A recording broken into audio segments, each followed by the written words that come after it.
오늘 우리에게 주시는 하나님의 말씀은 사무엘하 17장 15절에서 29절까지의 말씀입니다. 봉독은 15절에서 16절, 22절에서 29절까지 하도록 하겠습니다. 후세는 곧 사독 제사장과 아비아달 제사장에게 아히도벨이 압살롬과 이스라엘의 장로들에게 어떤 모략을 베풀었는지, 그리고 자기가 또 어떤 모략을 베풀었는지를 알리고서 다음과 같이 말하였다. 이제 빨리 다윗 왕께 사람을 보내서 오늘 밤을 광야의 나루터에서 묵지 마시고 빨리 강을 건너가시라고 전하십시오. 그렇지 않으면 임금님만이 아니라 임금님과 함께 있는 백성까지 모두 전멸을 당할 것입니다. 그러자 다윗이 자기와 함께 있는 온 백성을 거느리고 거기에서 떠나 요단강을 건너갔는데 날이 셀 때까지 요단강을 건너지 못한 사람은 하나도 없었다. 아히도벨은 자기의 모략대로 이루어지지 않는 것을 보자 나귀에 안장을 지어서 타고 거기에서 떠나 자기의 고향집으로 돌아갔다. 거기에서 그는 집안일을 정리한 뒤에 목을 메어서 죽었다. 그는 이렇게 죽어서 자기 아버지의 무덤에 묻혔다. 다윗이 마하나임에 이르렀을 때야 압살롬이 비로소 이스라엘의 온 군대를 직접 거느리고 요단강을 건넜다. 압살롬은 요압 대신에 아마사를 군 지휘관으로 세웠는데 아마사는 이드라라는 이스마엘 사람의 아들이다. 이드라는 나하스의 딸 아비갈과 결혼하여 아마사를 낳았는데 아비갈은 요압의 어머니 스루야의 여동생이다. 이렇게 온 이스라엘과 압살롬이 길르앗 땅에 진을 쳤다. 다윗이 마하나임에 다다르니 암몬 족속의 도성 라빠에서 나하스의 아들 소비가 찾아오고 로데발에서는 암미엘의 아들 마길이 찾아오고 루글림에서는 길르앗 사람 바르실레가 찾아왔다. 그들이 침대와 이부자리와 대야와 질그릇도 가지고 오고 밀과 보리와 밀가루와 볶은 곡식과 콩과 팥과 볶은 씨도 가지고 왔다. 그들은 그 많은 사람이 광야에서 굶주리고 지치고 목말랐을 것이라고 생각하고서 꿀과 버터와 양고기와 치즈도 가져다가 다윗과 그를 따르는 사람들에게 주었다.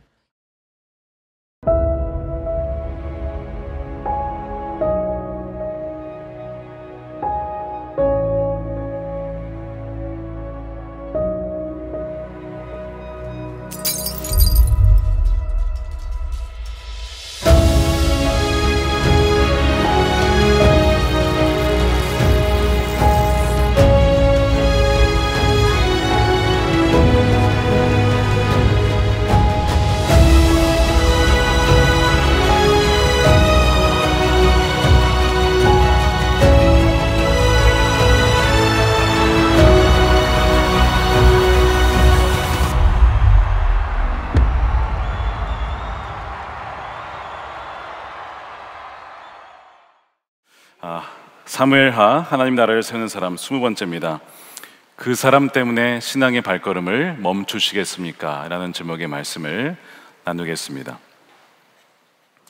여러분들이 한번 지난 과거를 돌아보시기 바랍니다. 여러분들의 신앙의 여정 속에서 혹시 생각나는 그 사람 있지 않습니까? 그 사람 때문에 칠흑 같은 밤 잠을 이루지 못하고 뒤척이며 그 사람 생각만 하면 참으로 힘들었던 그 사람 말이죠. 어쩌면 그 사람이 여러분들의 신앙의 선배였을 수도 있고 함께 사업을 하면서 세워나갔던 동역자, 그러나 지금은 등 돌린 사람일 수도 있습니다.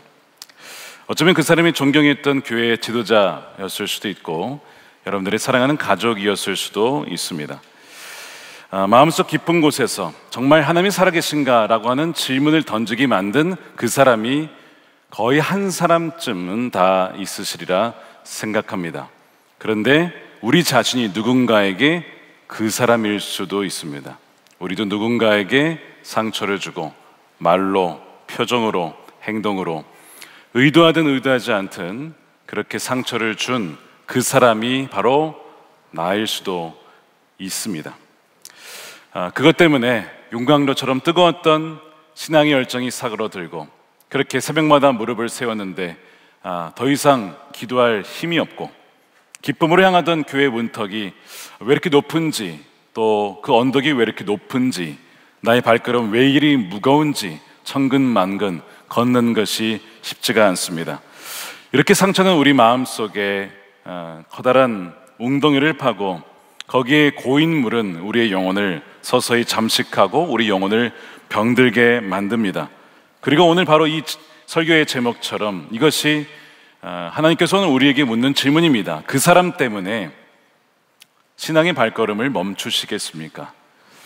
우리가 계속 살펴보고 있는 이 사무엘하 17장 그리고 오늘 이 후반부의 이야기는 이런 고통스러운 상황 속에서 서 있는 이들에게 하나님의 대답이 무엇인지를 보여줍니다. 그 중심에는 다윗이 있었죠. 하나님 마음에 맞는 사람.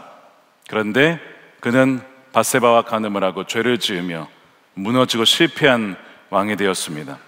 자, 그런데 오늘 본문에 보면 그의 곁에는 세 종류의 다른 발걸음이 있었음을 보게 됩니다. 오늘 이 말씀을 통해서 우리를 멈추게 할 수도 있었던 그 깊은 상처 너머에서도 여전히 일하시고 역사하시는 하나님을 우리가 어떻게 신뢰하며 또 우리가 어떤 길을 선택해야 하는지를 오늘 이 말씀을 통해서 살펴보기를 원합니다. 첫 번째 발걸음은 후세, 언약을 붙드는 바로 신실한 발걸음입니다.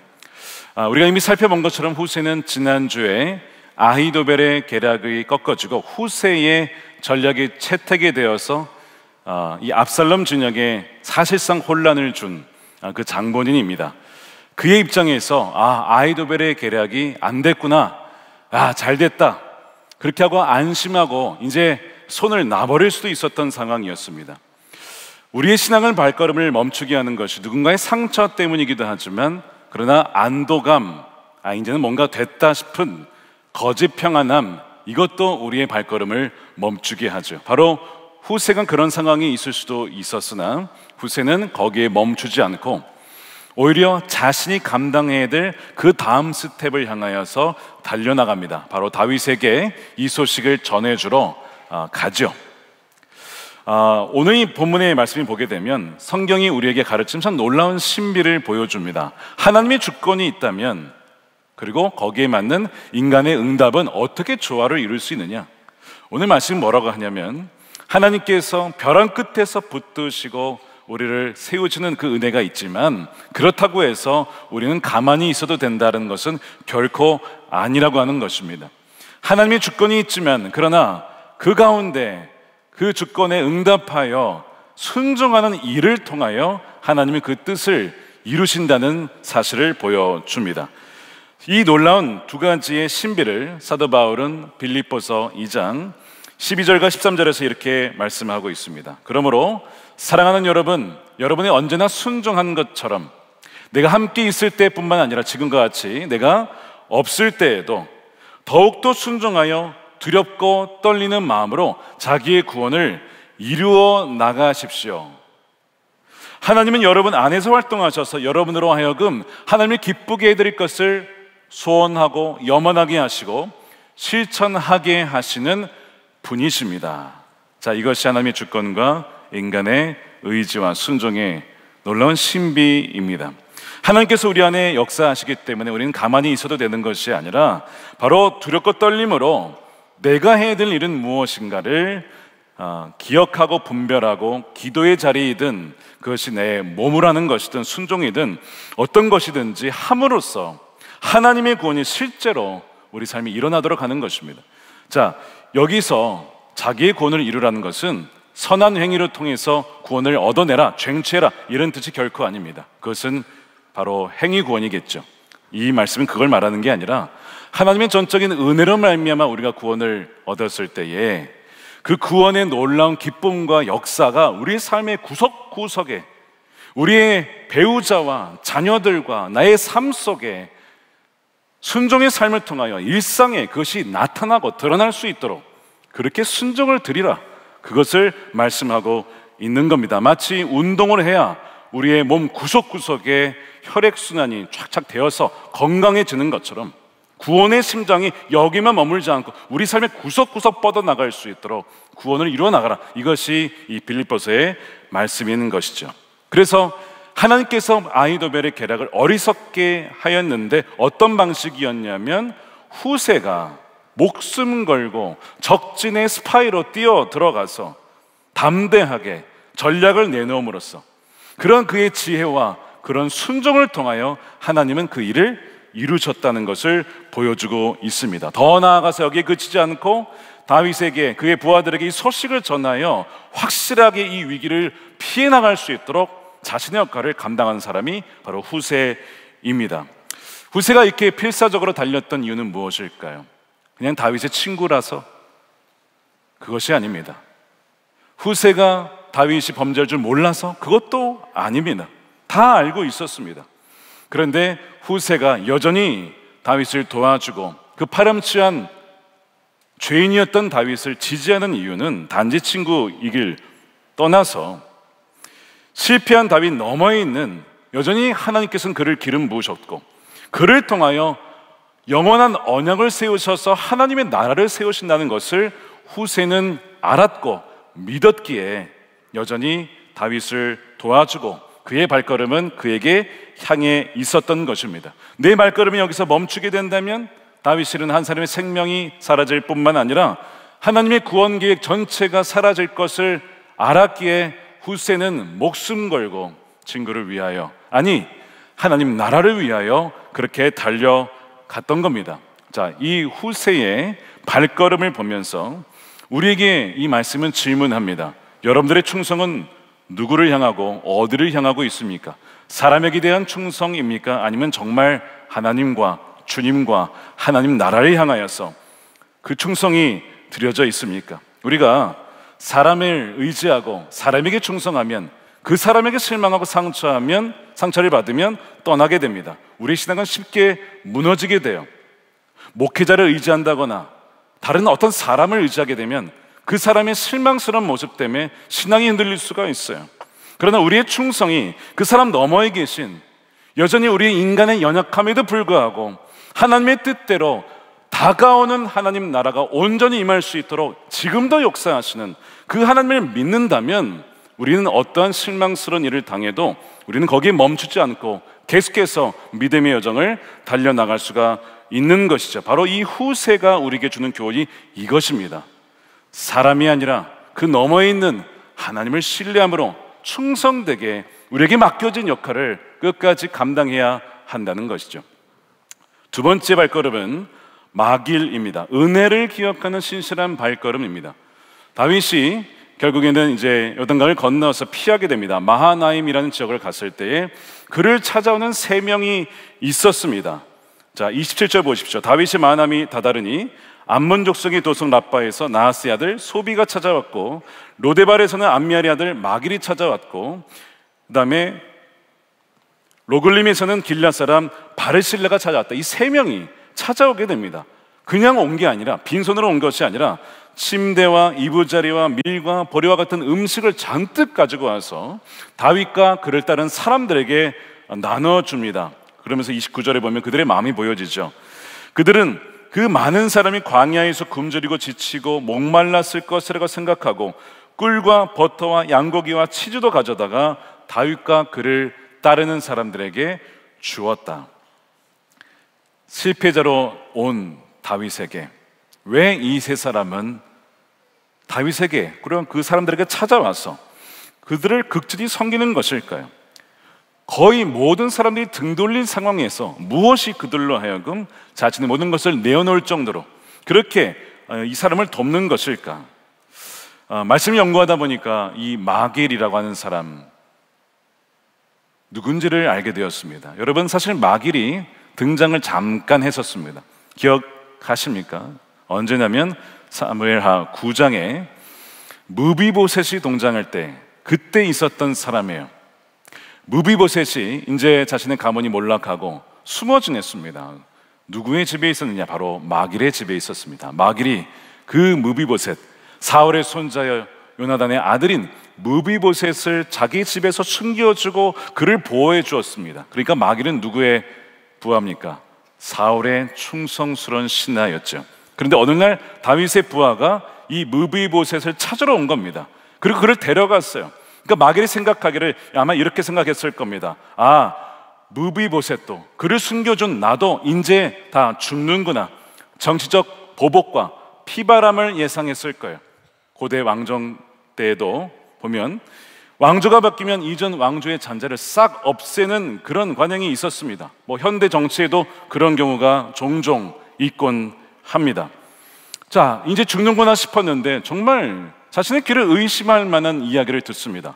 다윗이 무비보셋을 죽인 게 아니라 오히려 자신의 식탁에 초대를 해서 가족처럼 여긴다는 거예요. 왜 그랬습니까? 그의 친구, 다윗의 친구 요나단과의 언약을, 옛 언약을 기억하고 서로 언약했을 때 너와 나의 후손들을 서로 지켜주자, 그렇게 해서 언약했던 것을 기억하고 그 무비보셋을 자신의 식탁에 불러서 가족처럼 품어줬다는 파격적인 은혜, 헤세드의 은혜를 누리게 되었다는 것을 누가 들었습니까? 마길이 듣게 되었어요. 나도 살고 무비보셋도 살고. 그래서 다윗이 비록 죄를 지어 넘어졌지만 그 중심에는 다윗이 그래도 하나님의 언약을 기억하여서 원수에게까지 자비를 베풀었던 자비의 은혜의 왕이었음을 기억한 사람이 마길입니다. 그래서 가장 비참한 순간으로 찾아왔을 때에 다윗의 현재 실패가 아니라 자신이 목격했던 그 과거의 놀라운 다윗이 베풀었던 은혜를 기억하여 마길은 가장 힘든 다윗의 그 순간에 찾아와서 이 값진 음식과 물건들을 드리며 다윗을 돕는 것입니다. 바로 은혜의 기억에서 시작된 신실한 발걸음이죠. 이 마길뿐만이 아니었습니다. 이 바르실레라고 하는 길르앗의 원로는 다윗과 수십 년을 함께 있었던 사람입니다. 그래서 다윗을 통하여 이스라엘이 통일이 되어지고 나라가 하나가 되고 온 백성이 법궤 앞에서 여호와의 신앙으로 바뀌는 것을 목격했던 그 사람이죠. 그래서 평생토록 다윗의 그 신실했던 모습을 기억하는 사람입니다. 지금은 비록 타락하여 무너져서 넘어져 있지만 그를 기억하고 과거의 그 은혜를 기억하고 다윗에게 찾아온 것입니다. 소비라는 사람은 암몬 사람입니다. 다윗 정복한 나라이죠. 그런데 그 암몬 사람에게 패전국에 다윗이 관용을 베풀었습니다. 잘 대해 주었습니다. 그리하여 이 소비도 자신의 가진 것을 가지고 다윗과 사람들을 도왔던 것이죠. 이 셋의 공통점은 다윗이 완벽해서 온 것이 아니었다는 점입니다. 다윗이 부족하고 연약했지만 그가 베풀었던 과거의 은혜를 기억하여, 그리고 그것을 기억하여 오늘 다윗을 도우러 온 것이죠. 자, 이 은혜를 기억한 마길의 신실한 발걸음은 우리에게 묻습니다. 여러분들의 그 사람, 물론 여러분들에게 상처만 준 사람일 수도 있지만 꼭 그렇지는 않을 거예요. 그래도 과거에 언젠가 그 사람을 통해 하나님께서 여러분들에게 베풀어 주신 은혜와 사랑이 전혀 없으십니까?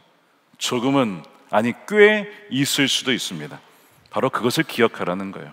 그것을 기억하여 비록 지금은 그 사람으로 인하여 내 마음이 아프지만 그래도 과거의 그를 통해 나에게 베풀어준 은혜를 기억함으로써 신실한 발걸음을 내딛는 것, 여전히 그 신앙의 발걸음을 내딛고 또한 실패한 다른 지체를 향하여서 발걸음을 내디드라 라고 하는 것이 마길이 오늘 우리에게 오늘 본문을 통해서 주는 교훈이자 은혜입니다. 자, 이제 세 번째 발걸음입니다.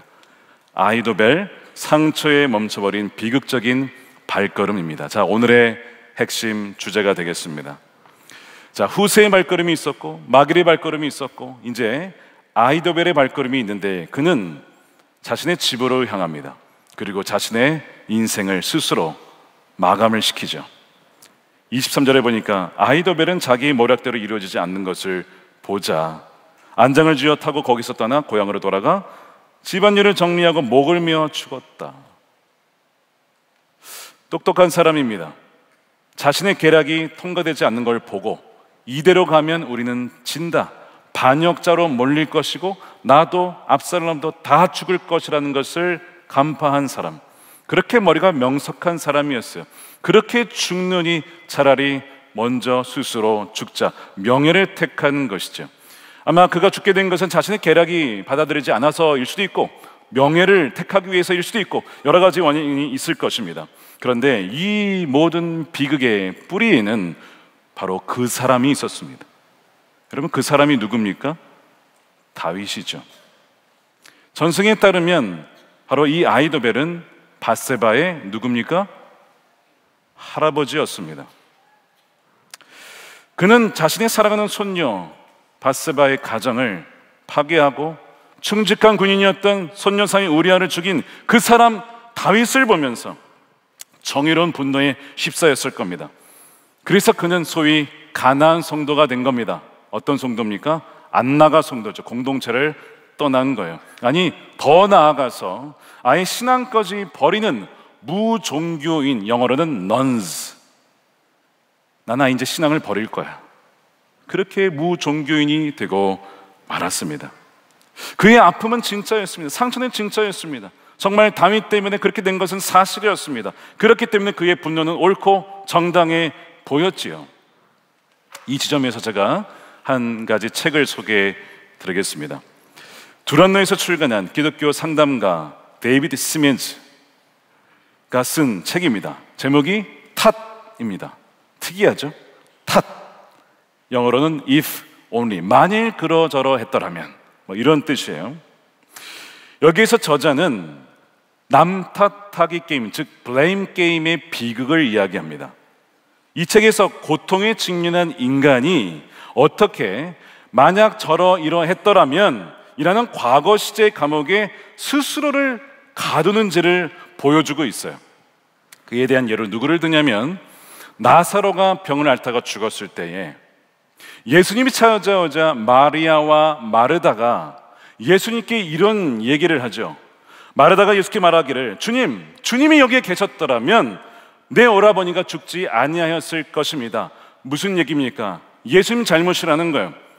예수님이 일찍 왔으면 오빠가 안 죽었을 거라는 거죠. 여러분, 이건 사실입니다. 나사로가 시름시름 앓고 있다는 소식을 예수님이 알았지만 늦게 왔어요.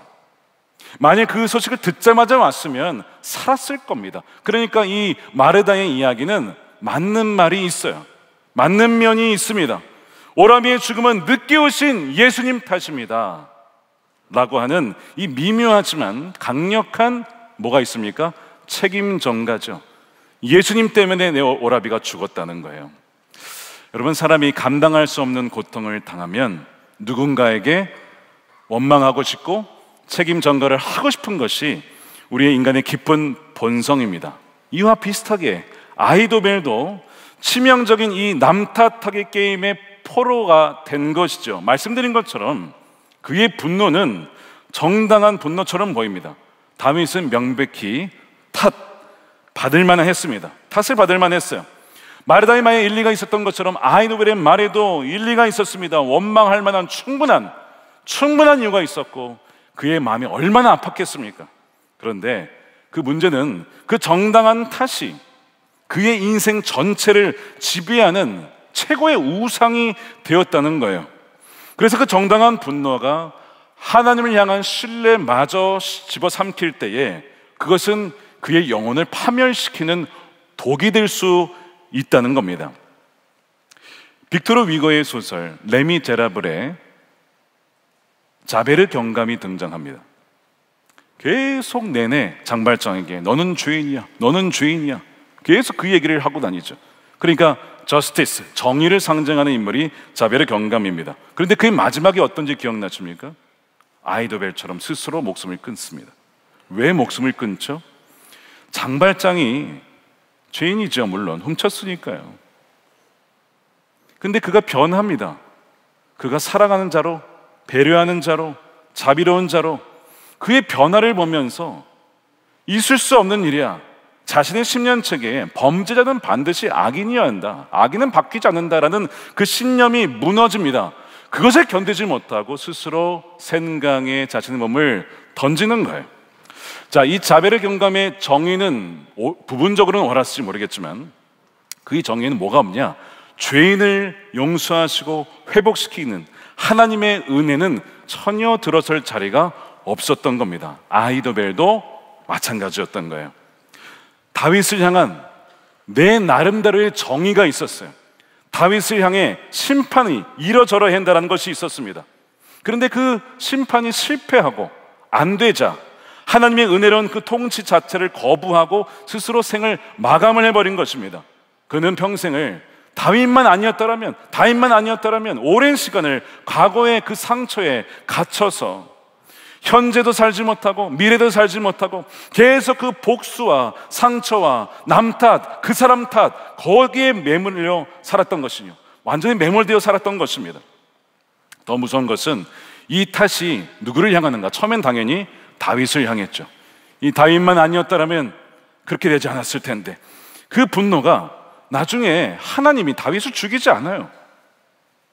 물론 하나님이 다윗을 징계하셔서 그의 아들들이 죽고 왕국에서 쫓겨나고 맨발로 피난을 가고 이런 굴욕을 당하면서 징계를 당하게 됩니다. 그런데 이 아히도벨의 입장에서는 그것만으로는 충분치 않은 거예요. 다윗은 죽어야 되는 거예요. 당장 죽어야 되는 거예요. 그런데 하나님이 그를 살려주시는 거예요. 그러니까 처음에 분노가 다윗을 향했다가 누구를 향하는 겁니까? 하나님을 향하는 겁니다. 하나님이 정의가 살아있느냐? 하나님 어떻게 저 죄인을 살려줄 수 있습니까? 이제 하나님을 떠나게 되는 거예요. 그것이 아히도벨이죠. 이제는 하나님의 자리에 앉아서 자신이 하나님의 정의마저도 심판합니다. 하나님의 정의 엉망이라 이거야. 솜방망이라 이거야. 내가 정의를 내리고 내가 심판을 하겠다고 하나님마저 심판하는 자리에 앉은 자가 아히도벨이었어요. 그러니까 나중에는 하나님도 떠나고 무신론자가 되어버리고 마는 것이죠. 그는 자신의 계략이 꺾이는 것, 틀어지는 것을 견딜 수 없었습니다. 그래서 이 아히도벨의 반역은 처음에는 다윗에 대한 반역이었지만 시간이 가면 갈수록 하나님에 대한 반역으로 바뀝니다. 하나님의 그 인자하심과 그 하나님의 주권적인 섭리에 대한 반역으로 그는 나가게 된 것입니다. 그래서 그의 저스티스가 실패했을 때 그의 세상도 끝나버린 것이죠. 근데 안타깝게 이 아히도벨이 보지 못한 것이 있습니다. 자, 아히도벨은 굉장히 똑똑한 사람이에요. 자기 계략이 안 되는 것을 보고 이거 전쟁 못 이긴다, 나중에 다 반역자를 몰릴 것이다, 이거를 꿰뚫어보는 통찰력이 있는 사람이에요. 그런데 안타까운 게 그런 통찰력을 가지고 그가 보지 못한 게 하나님의 놀라운 섭리와 변화와 은혜입니다. 무슨 이야기를 하는 거냐? 다윗의 이 끔찍한 어둠, 이 죄악의 어둠 속에서 하나님은 그것을 뚫고 하나님의 구속의 역사를 이루시기 시작하셨죠. 아마 상상도 못했을 겁니다. 아히도벨은 인간의 끔찍한 죄가 나는 그 비극의 자리에서 어떻게 하나님이 가장 위대한 선을 이루시는지를 아마 전혀 상상조차 할 수 없었을 거예요. 무슨 얘기냐면 다윗과 밧세바 사이에 누가 태어납니까? 솔로몬이 태어납니다. 그리고 솔로몬을 통하여 누가 오십니까? 예수님이 오십니다. 그 악을 바꾸셔서 아히도벨의 가문에 메시아의 놀라운 그 영광이 임하는 것을 하나님 바꾸어 주셨는데, 그렇게 하실 것인데 그것을 신뢰하지 못하고 그저 내 머리에 내 계획에 이러저러 했더라면 계속 남 탓하다가 그 피해의식에 그 피해 명상에 사로잡혀서 불쌍하게 자신의 생을 스스로 마감한 아히도벨의 인생이 너무나 안타까운 것입니다. 저는 아히도벨을 묵상하면서 마음 아픈 것이 지금도 그런 가나안 성도들, 상처를 받고 심지어 하나님을 떠난 아히도벨과 같은 많은 사람들이 있기 때문입니다. 그들을 생각하면 너무나 죄송하고 미안하고, 우리가 좀 더 잘했더라면, 우리가 좀 더 사랑스러웠더라면, 우리가 좀 더 겸손했더라면, 우리가 좀 더 잘 알았더라면 하는 그런 후회의 마음이 있습니다. 그 아히도벨을 보면 잘 죽었다가 아니라 왜 제 마음에는 왜 이렇게 안타까운지, 왜 지금도 이 아히도벨과 같은 많은 사람들을 인하여서 제 마음이 그렇게 아픈지 모르겠습니다. 아히도벨은 그런 하나님을 신뢰하지 못했어요. 가장 큰 악을 바꾸어 선을 이루시는 하나님을 그는 신뢰하지 못했습니다. 여러분들에게 묻고 싶습니다. 여러분들은 하나님을 신뢰하십니까? 하나님을 진짜 여러분 신뢰하십니까? 우리가 지금 대답에서 알 수 있듯이 신뢰하는 것도 아니고 안 하는 것도 아닌 이 어정쩡한 영역 속에 우리가 있어요. 그러니까 우리도 얼마든지 아이도벨의 길을 갈 수도 있는 가능성을 언제나 잠재하고 있는 것입니다. 그런데 오늘 말씀은 뭐라고 하냐면 아이도벨의 길에서 돌이켜서 후세의 길로, 마길의 길로, 비록 그가 범죄하였고 그 사람 때문에 내가 참 힘들었지만 과거에 베풀었던 은혜를 기억하여 사람이 아니라 하나님을 신뢰함으로 나아가는 그 발걸음을 돌이키라라고 주님이 우리에게 오늘 말씀하고 계시는 겁니다. 자, 그렇다면 이 끔찍한 탓의 감옥에서 벗어나는 길은 무엇이냐? 어떻게 벗어날 수 있을까? 그 탓, 맨날 그 탓하는 그 인생에서 어떻게 벗어날 수 있을까? 길이 있습니다. 마르다 이야기로 돌아가면 예수님께서 그 얘기를 들어요. 계속 마르다가 당신 때문에 오라비가 죽었습니다. 계속 이런 얘기를 하니까 예수님이 변명하지 않아요. 논쟁하지 않아요. 그런데 전혀 다른 차원의 대답을 하십니다. 뭐라고 하시냐면 내가 믿으면 하나님의 영광을 보리라. 내가 너에게 말하지 아니하느냐. 자, 마르다는 만일 이러저러 했더라면 저렇게 됐을 것입니다. 탓하고 있는데 예수님이 그 if를 바꿔서 만일 너가 믿으면 하나님을 신뢰하면 너가 영광을 본다라고 내가 말하지 아니했니? 마르다와 마리아의 연약한 믿음을 혼내는 것이 아니라 불쌍히 여기면서 너의 삶을 괴롭게 하는 것이 아니라 나사로가 부활하는 것을 보여줌으로써 다가오는 부활이 있음을 보여주려고 한 것이다. 그리하여 내가 일부러 늦게 온 것이다. 왜 이런 일이 일어났는가라는 원망을, 하나님의 영광을 보게 될 것이라는 미래의 소망으로 전환시켜주고 계십니다. 이것이 그 사람 때문이라는 탓의 감옥에서 벗어나는 유일한 길이요, 결국 믿음인 것입니다. 하나님을 향한 신뢰인 것입니다. 우리의 상처와 고통의 이유를 따지는 것을 멈추고 그 고통을 너머에서 일하실 하나님, 그 선하심과 영광을 선택하라. 오늘을 선택하고 여러분들의 미래를 선택하라고. 그렇지 아니하면 계속 과거에 매여 그렇게 살다가 죽을 수도 있다라고 성경은 경고하고 있는 것이죠. 데이비드 시멘즈가 그 책에서 야곱의 아내였던 레아 이야기를 합니다. 야곱의 아내 둘이 있었습니다. 레아와 또한 라헬이 있었어요. 라헬은 예뻤어요. 야곱이 좋아했습니다. 반면에 레아는 예쁘질 못했고 남편의 선택을 잘 받지 못했습니다. 그래서 레아는 남편 탓, 남편이 나를 사랑했더라면, 내가 좀 더 예뻤더라면, 그런 남편 탓, 외모 탓, 환경 탓, 평생을 그렇게 누군가를 원망하며 탓하며 살 수 있었던 여인이 누구예요? 레아죠. 내 남편이 나를 좀 더 사랑해 줬더라면, 내가 좀 더 예뻤더라면 내 인생이 더 좋았을 텐데, 계속 그렇게 가정법을 통하여 그렇게 누군가를 원망하는 삶이 얼마든지 레아의 삶이었을 것입니다. 그래서 평생 그렇게 피해의식을 가지고 살았을 거예요. 자, 그런데 레아는요, 자신의 마음을 바꾸고 오늘을 선택합니다. 뭘 선택하냐면 하나님께서 자기에게 새로운 정체성을 주실 수 있는 문을 하나님이 열어줄 수 있다라는 그 믿음으로 주님께 나아가 신뢰를 드리게 되죠. 자, 그래서 네 번째 임신을 했을 때 그의 심령에 변화가 일어납니다. 29장 35절에 보면 그가 또 임신하여 아들을 낳고 이르되 이제 내가 이제는 여호와를 찬송하리로다 하고 이로 말미암아 그녀가 그 이름을 유다라 하였고 그의 출산이 멈추었다. 여러분, 유다라는 이름은 찬송에서 나온 것입니다. 무슨 얘기예요? 하나님, 저 이제 과거에 탓하면서 남편 탓하고 내 외모 탓하고 환경 탓하며 그렇게 살지 않을게요. 이제는 하나님을 찬송하며 신실하신 하나님, 내 삶에 여전히 역사하신 하나님, 가장 좋은 것을 예비하신 하나님을 신뢰하며 하나님을 찬송할게요. 그렇게 레아가 결단하고 선택한 것입니다. 여러분, 레아를 통해서 어떤 일이 벌어지면, 여러분, 유다가 누구예요? 유다 지파의 조상 아닙니까? 유다 지파를 통해 누가 옵니까? 다윗이 태어났습니다. 솔로몬이 태어났습니다. 그리고 예수님이 오시지 않습니까? 유다 지파의 어머니가 바로 레아입니다. 라헬이 아니고 레아를 통해서 예수님이 오셨다는 거예요. 예수님의 어머니의 족보에 당당하게 레아가 있는 것입니다. 여러분, 그것이 어느 변화라는 겁니까? 과거의 탓 이제 내려놓고, 남 탓, 그 사람 탓, 환경 탓 내려놓고 이제는 하나님을 택하겠습니다. 찬송하겠습니다. 거기에서 변화가 일어나게 된 것입니다. 또 다른 이 아이도벨과 다른 길을 선택했던 사람이 있다면 단연코 요셉을 꼽을 수가 있습니다. 여러분, 요셉이야말로 평생을 남 탓하며 살 수 있었던 사람이에요.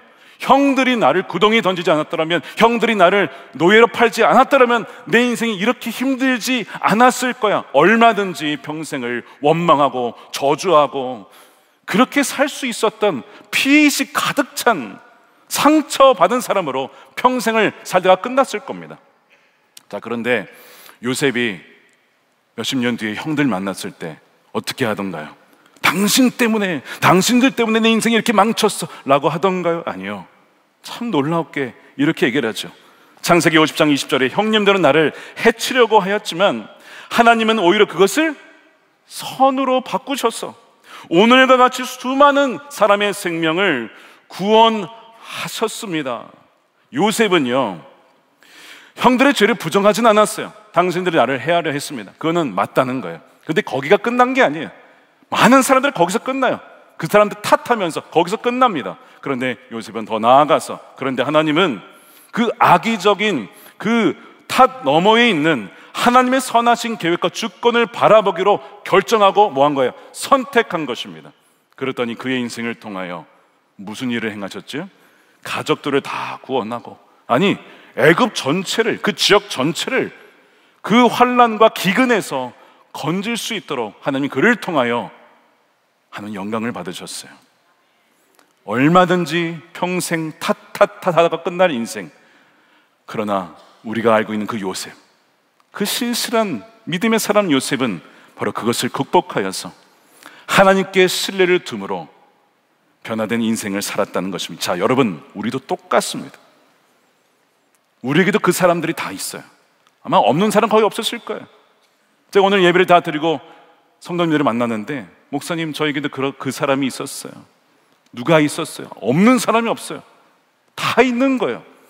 차이점은 다 있는데 누군가는 그것을 넘어서서 탓을 끝내고 이제는 소망하며 찬양하며 예비하신 하나님의 놀라운 계획을 신뢰하는 사람이 있고, 여전히 거기 머무는 사람이 있다는 것입니다. 여러분은 어떻게 하시겠습니까? 아이도벨의 길로 가시겠습니까? 아니면 오늘 후세처럼, 마길처럼 하나님을 신뢰함으로 그 하나님과 동행을 하시겠습니까? 이 후자를 선택한 여러분 되시길 축복합니다. 끝까지 주님과 동행한 여러분 되시길 축복합니다. 제가 한 가지 이야기만 하고 마치겠습니다. 평생 탓의 감옥에서 살아오신 한 어르신이 계셨어요. 1997년 IMF 때 참 다 어려우셨죠. 그때 자신의 이 건축 사업이 망하면서 자신의 집까지 팔아야 했습니다. 월세방으로 들어가게 된 거예요. 얼마나 힘드셨을까. 근데 이 아버님이 너무나 힘든 상황 속에서 이 원망을 누군가에게 하고 싶은 거야. 탓을 해야 되는데 누구를 표적으로 삼았냐면 그분의 딸이었습니다. 왜 딸을 삼았냐? 딸이 그때 교회를 다녔거든. 네가 교회를 다녀서 우리가 망한 거야. 실제로 딸 탓, 그 다음에 교회 탓, 그 다음에 나 더 나가서 하나님 탓. 이분은요, 군대 다닐 때 세례를 받은 분입니다.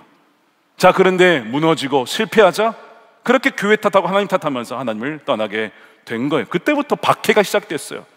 교회냐 나냐 선택해. 너 교회 갈 거면 집에 들어오지 마.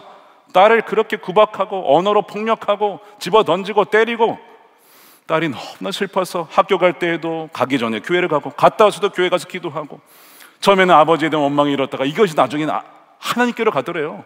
하나님, 어떻게 이러실 수 있습니까? 제가 그렇게 기도했는데 어떻게 우리 가정에, 우리 아버지에게, 어떻게 저에게 이러실 수 있습니까? 막 그렇게 기도가 되더래요. 어머니가 아버지를 위해서, 구원을 위해서 30년을 기도했어요. 30년. 여러분, 30년 보통 기간이 아니죠. 여러분, 30년 기도하실 수 있겠어요? 한 사람을 위해서? 이건 거의 불가능한 일입니다. 어느 날 새벽 기도를 마치고 어머니가 나오시더니 딸에게 그 얘기를 하더래요. 나 이제 오늘부터 네 아빠 위에 기도 안 한다. 포기를 하시더래요. 아, 이 사람은 가능성이 없구나. 근데 이 딸이 마음이 철컥 가라앉더래요. 이제 어떡하지? 엄마가 기도하면 누가 아빠 위해서 기도해야지. 나라도 기도해야지. 근데 내 기도가 하나님께서 들어주실까? 그래도 포기하지 않고 아빠를 위해서 기도합니다. 세월이 흘렀습니다. 5년, 10년, 15년. 아버지의 나이가 75세가 되었어요. 근데 폐암 말기를 진단을 받으신 거예요. 그리고 몇 주 전에 호스피스 병동에 입원하게 되었습니다. 그런데 그분의 마지막 이 시기일 수 있는 기간에 아이러니하게도 그분의 곁을 지키고 있는 분이 누군지 아십니까? 그가 평생토록 싫어했던 교회 다니는 사람들, 호스피스 자원봉사자들이었습니다. 마길과 소비와 바리슬레와 같이 지친 영혼의 곁을 지키는 성실한 발걸음을 멈추지 않는 그분들이 와서 주물러 주시고 좋은 이야기도 해주시고 복음도 전해주시고 맛있는 음식도 주시고 여러 가지를 하시면서 이 아버님을 도와주시고 섬겨주시는 거예요. 어떤 분은 말씀을 전하면서 어르신, 우리 그리스도인들이 부족해서 세상의 교회를 욕하지만 그래도 하나님은 교회를 사랑하십니다. 그리고 저희를 통해 어르신을 하나님이 여전히 사랑하신다는 것을 보여주고 싶었습니다. 뭐 이런 얘기를 전해주셨다고 해요. 의사 선생님, 간호 선생님, 요양 보호사 선생님, 복지사 선생님, 호스피스 모든 봉사자들을 통하여 아버지의 그 마음이 조금씩 마음이 열립니다. 그리고 어느 날 딸에게 이렇게 얘기를 하시더래요. 애야, 이 병원의 모든 사람들이 다 천사 같아. 어찌나 그렇게 착한지. 다 천사야. 천사 아니니? 마음문이 많이 열린 거예요. 그리고 병원에 있었던 예배에 참석을 하시기 시작합니다. 그리고 바로 그날이 왔어요. 그날은 아버님이 예수님을 영접하는 날입니다. 2025년 9월 12일입니다. 얼마 안 됐죠. 지난주입니다. 그 따님이 일기를 썼는데 그 따님이 누구냐? 우리 교회 부목사님 사모님이십니다. 아침부터 두근거리는 마음으로 담임 사모님과 이우람 목사님 그리고 남편과 함께 병원을 방문했습니다. 그동안 기도하고 있었다는 담임 사모님의 말에 아빠는 눈시울이 붉어지셨습니다. 아버님은 복음을 들으시고 영접 기도를 하시며 참 많이 우셨습니다. 아버님은 복음을 들으시고 자신이 죄인임을 고백하고 주를 그리스도라 고백하는 그 아빠의 고백에 아빠도 저도 눈물이 터져 나왔습니다. 함께 하신 모든 분들이 축하해 주시고 기쁨으로 화답해 주셨습니다. 이 땅에서의 축가잔치보다 저 천국에서의 잔치가 얼마나 성대하게 이루어지고 있을까요? 이제는 아빠가 남은 시간 주님과 동행하며 기쁨으로 나아가길 기도합니다. 손을 잡고 아빠와 함께 교회 가고 싶은 소원이 이루어지지 않을 수도 있겠지만 아빠와 함께 하나님 얘기하고 예수님 얘기하는 것이 너무나 행복합니다. 아빠가 마지막에 천국 소망을 품고 가는 삶이 얼마나 감사한지, 그렇게 죽음이 점점 다가옴을 느끼면서도 아빠의 얼굴은 더 밝아지셨나 봅니다. 천국 소망을 가진 자의 기쁨이 아빠의 얼굴에 그대로 드러납니다. 특별히 아빠를 위해서 끊임없이 이름도 없이 빛도 없이 기도해 주신 무명의 기도자분들 또한 섬겨주신 분들에게 감사합니다. 할렐루야, 주님께서 구원을 75년 만에 이루셨습니다. 아멘, 아멘.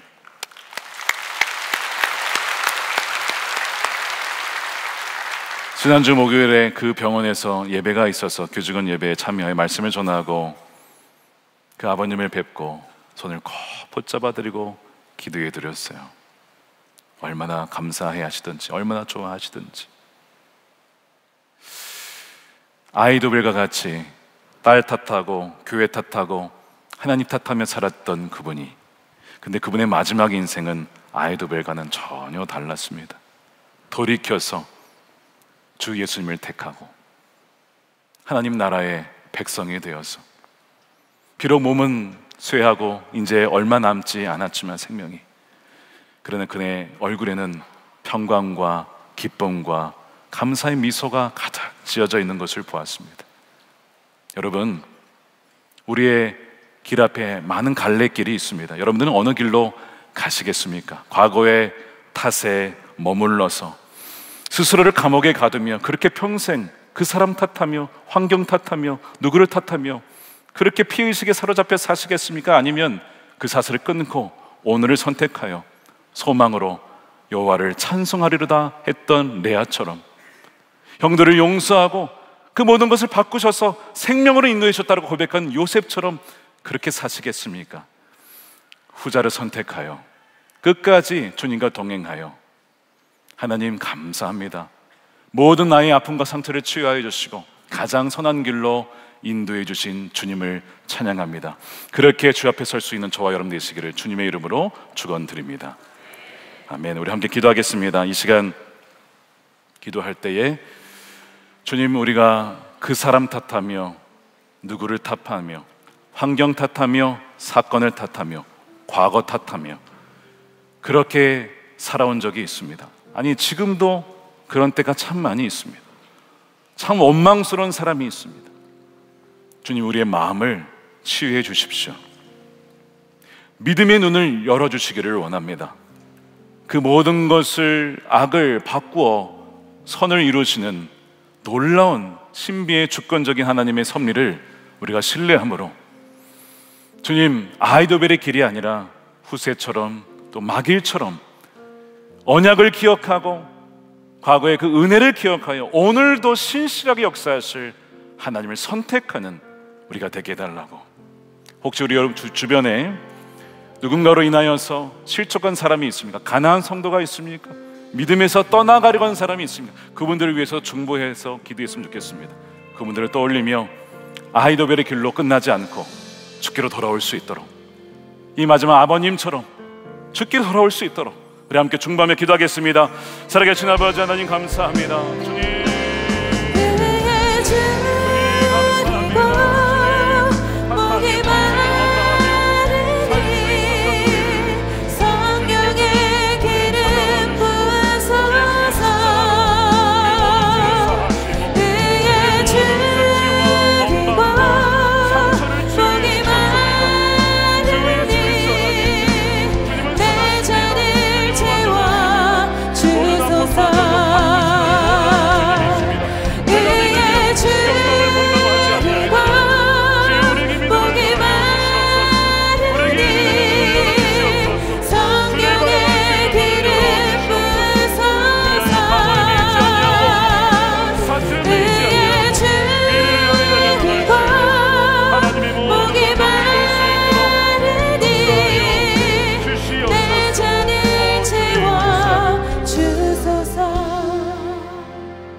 역사하신 아버지 하나님, 감사합니다. 바로 제가 그 사람 탓하며 환경 탓하며 살아왔던 레아였습니다. 남편 탓하며 자식 탓하며 부모 탓하며 배경을 탓하며 과거를 탓하며 살아왔던 것이 바로 저였음을 이 시간 고백합니다.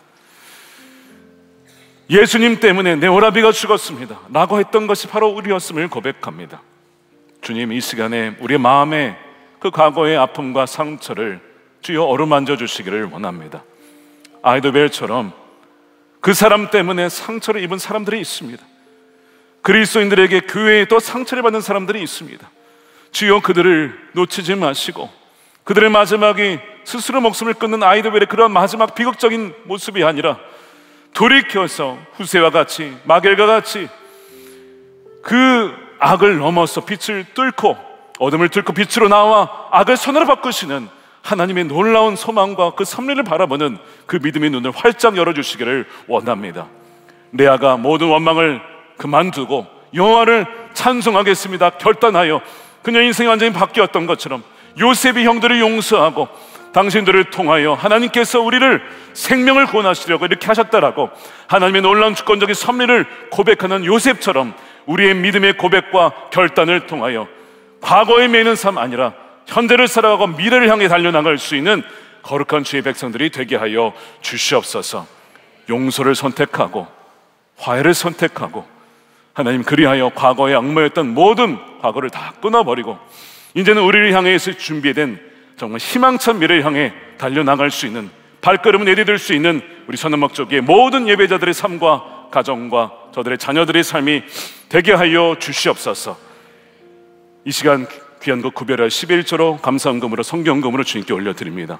기쁘신 뜻을 위해 마음껏 사용해 주시고 더욱더 주의 나라를 위하여 신실하게 달려나가는 하나님의 존귀한 백성들이 다 되게 하여 주시옵소서. 저의 기업과 가업과 저의 모든 삶 가운데 복의 복을 더하여 주셔서 하나님 일마다 형통케 하여 주시며 영혼을 구원하는 일에 귀하게 쓰임받는 저들의 인생이 되게 하여 주옵소서. 이 나라를 불쌍히 여겨주시고 하나님을 경외하는 나라, 지도자들에게 지혜를 주셔서 서로 싸우는 나라가 아니라 하나 되는 나라로 대한민국이 다시 건강하게 일어설 수 있도록 역사하여 주옵소서. 남과 북이 복음으로 하나 되어지며 북한에 억눌려 있는 김정욱, 김국기 목사님, 최충희 선교사님, 장문석 집사님을 비롯한 억눌려 있는 주의 백성들을 속히 해방시켜 주시고 함께는 예비하는 그날이 속히 오게 하여 주시옵소서. 땅끝까지 이르러 하나님 복음을 전가하러 나간 선교사님들의 가정과 건강을 지켜 보호하여 주시고 우리도 보내는 선교사로 세우는 선교사로 함께 합력하여 여호와의 오실 길을 예비하는 하나님의 자녀들 다 되어서 주께서 오실 때 참 잘했다라고 칭찬받는 우리 모든 존귀한 주의 백성들 자녀들 되게 하여 주시옵소서. 감사하며 우리 구주 예수님의 이름으로 기도드립니다. 아멘. 다 같이 일어나셔서 준비하신 예물 드리며 마음이 상한 자를 찬양하겠습니다.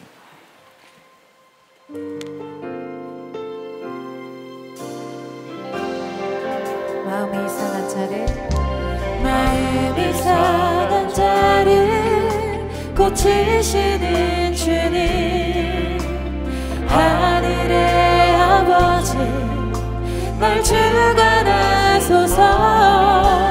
주의 길로 인도하사 자유케 하소서. 새 일을 행하사 부흥케 하소서. 성령으로 채우사 주 보게 하소서. 주의 임재 속에 은혜 알게 하소서. 주 뜻대로 살아가리 세상 끝날까지. 나를 믿으시고 새날 열어주소서. 우리 두 손 들고 찬양하겠습니다. 의에 줄이고 목이 마르니 성령의 기름 부으소서. 의에 줄이고 목이 마르니 내 잔을 채워주소서. 의에 줄이고 목이 마르니 성령의 기름 부으소서. 의에 줄이고 목이 마르니 내 잔을 채워주소서. 축도하겠습니다. 이제는 우리의 영원한 생명 대신 예수 그리스도의 크신 은혜와 아버지 하나님의 측량할 수 없는 무한한 사랑하심과 세상 끝날까지 함께 하시는 성령님의 가망 없는 교통 내주하심이 어떤 상황 중이라도 남 탓하지 아니하고 그 사람 탓하지 아니하고 이제는 찬성을 택하고 하나님을 신뢰하며 하나님 말씀 붙잡기를 다시 한번 결단하는 우리 선호목적의 모든 예배자들 머리 위에 저들의 가정과 일터와 사랑하는 자녀들과 다음 세대와 몸된 교회와 조국 대한민국과 열방 가운데 영원히 함께 하시기를 간절히 축원하옵나이다. 아멘.